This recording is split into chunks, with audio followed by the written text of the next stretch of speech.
ሰላም ሰላም፣ እንዴት ናችሁ? ሁሉ ሰላም ነው? እኔ ያለው ሰላም ነው፣ እግዚአብሔር ይመስገን።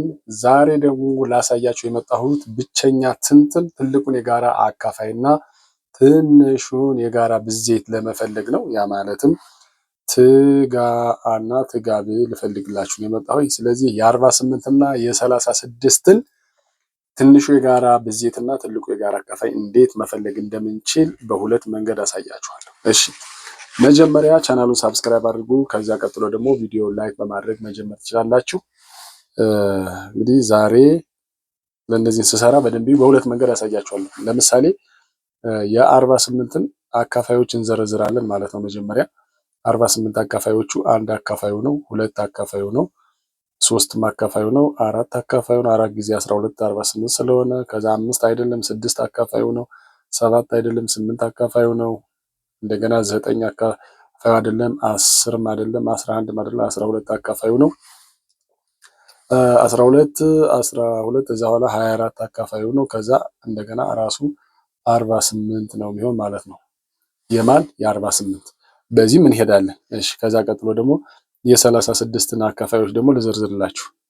1 አለ፣ 2 አለ፣ 3 አለ፣ 4 አለ፣ 6 አለ፣ 9 አለ፣ 12 አለ፣ 18 አለ፣ እንደገና ማን አለ 36 አለ ማለት ነው። እነዚህ ሁሉ የማን አካፋዮች ናቸው? የ36 አካፋዮች ናቸው። ስለዚህ ከነዚህ አካፋዮች ውስጥ የጋራ የሆነ ትልቁን ፈልጉ ነው የተባለው። መጀመሪያ በዚህ መንገድ እንሰራለን። ትልቁን የጋራ አካፋይ ለመፈለግ እንሄድና የጋራ የሆነ ትልቅ ማን አላቸው ማለት ነው። ለምሳሌ ይሄም ግን ትልቅ አይደለም። ትልቅ ለምሳሌ እዚህ ጋር 4 አለ፣ 6 አለ፣ 8 አለ፣ እዚህ የለም፣ 9 አለ፣ እዚህ የለም። ስለዚህ ከዚህ በኋላ አናገኝም የጋራ። ስለዚህ ትልቁ የጋራ አካፋያቸው ማን ነው ማለት ነው?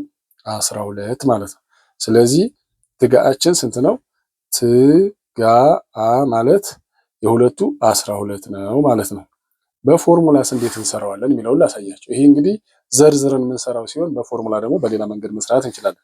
ከዛ ምንድነው የምናደርገው? መጀመሪያ የ36 እና የ48ን በብቸኛ ትንትን መግለጽ ነው። ለምሳሌ 48ን በብቸኛ ትንትን ስንገልጸው በሁለት ስናካፍለው 24 ነው። 24 ይሆናል ማለት ነው። አሁንም ይሄን 24 ለሁለት ስናካፍለው 12 ይመጣል ማለት ነው። አሁንም ይሄኛውን ስናካፍለው በሁለት ስናካፍለው 6 ይመጣል ማለት ነው። ይሄኛውም በሁለት ስናካፍለው ስንት ይመጣል? 3 ይመጣል ማለት ነው። ከዛ 3 ደግሞ በ3 ስናካፍለው ስንት ይመጣል? 1 ይመጣል ማለት። ስለዚህ 48 በብቸኛ ትንትን ይሄ ሆነ ማለት ነው። ስለዚህ 1 2 3 4 ይሄንን ምን ብለን መጻፍ እንችላለን? 2 ርቢ 4 ይሄው 1 2 3 4 ሲባዛ በ3 አደረግነው። ይሄ እንግዲህ ይሄ ማለት 48 ነው ማለት ነው። ሌላ የማንን እንሰራለን? የ36ን በብቸኛ ትንትን እንገልጸውና እንዴት ትጋ እንደምናወጣ አሳያችኋለሁ። ከዛ ምን እናደርጋለን? በሁለት እንሄዳለን። ይሄን በሁለት ስንት ይሆናል? 18 ይሆናል ማለት ነው። በሁለት 18 እንደገና በሁለት ስናደርገው ስንት ይመጣል? 9 ይመጣል ማለት ነው። ከዛ ደግሞ ይሄን እንደገና በምናል በ3 ስናደርገው ስንት ይመጣል? 3 አሁንም 3 በ3 ይሄዳል 1 ይመጣል ማለት። ስለዚህ ይሄኛውን ደግሞ ስንጽፈው በብቸኛ ትንትን ይሄ ሲጻፍ እንዴት ነው ይጻፋል መሰላችሁ? ስንት ነው እዚህ ጋር ያለው? 2 ርቢ 2 ሲባዛ 3 ርቢ 2 ይሆናል ማለት ነው። ስለዚህ የዚህን ትጋ ለመፈለግ ትልቁ የጋራ አካፋይ ለመፈለግ ከሁለቱ የጋራ የምናገኛቸውን ብቻ መውሰድ ነው አባስተን። ለምሳሌ ከዚህ ጋር 2 አገኘው፣ እዚህም ጋር 2 አገኘው፣ አንዱን 2 ወሰዱ። 2 ተመልከቱ ሲባዛ አሁንም እዚህ ጋር 1 2 አገኘው፣ እዚህ 2 አገኘው፣ አንዱን 2 የጋራዎች ብቻ ነው 2 አልኩኝ። ከዛስ እዚህ 2 አለ፣ እዚህ 2 የለም፣ ተውኩት። እዚህ 2 አለ፣ እዚህ 2 የለም፣ ተውኩት። እዚህ 3 አለ፣ እዛ 1 3 አገኘው። ይሄንንና ይሄንን አንዱን ወሰዱ ሲባዛ በ3 አለ። ስለዚህ ይሄ ስንት ይመጣል መልሱ? ይሄ 4 ይሆናል ሲባዛ በ3 ስለዚህ 12 መጣል ይሆናል። ስለዚህ ትልቁን የጋራ አካፋይ ለመፈለግ በዚህ መልኩ ይሄንን እንናገር ወይ እንዲህ አድርገን ዘርዝረን እናገራለን፣ ወይ ደግሞ በዚህ ባጭሩ የጋራ የሆኑትን ብቻ በመውሰድ መናገር እንችላለን ማለት ነው።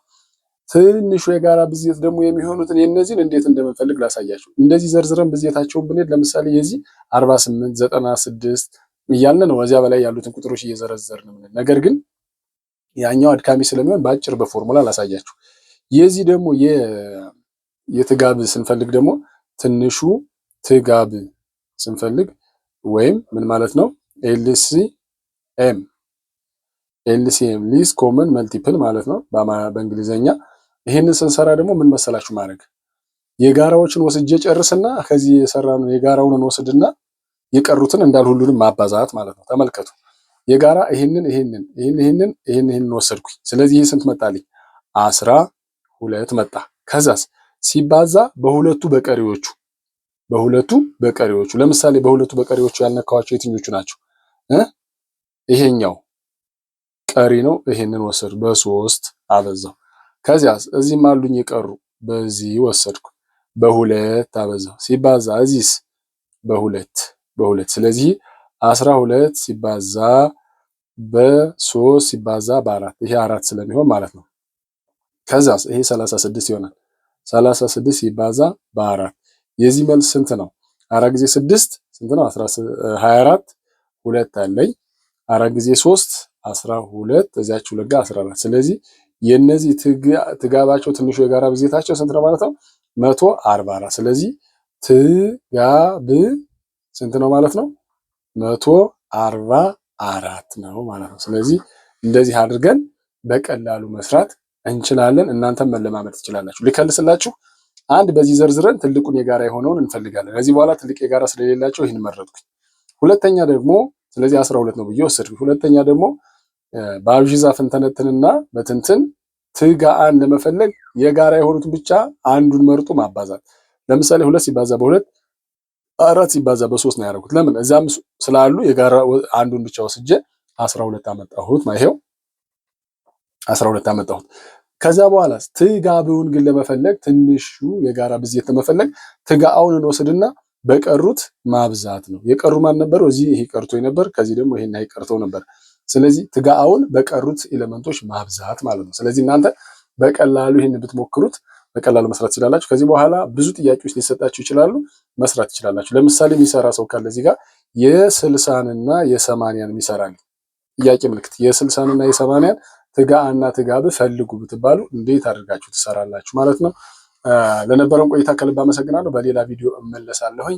ስለዚህ እናንተ እንዲህ አይነት ነገሮችን በአጭሩ ይህንን ቪዲዮ ታሳያችሁ ሁሉንም ጥያቄ ልጆቹ በቀላሉ ይሰሩታል። እናንተ በቀላሉ መስራት ትችላላችሁ ማለት ነው።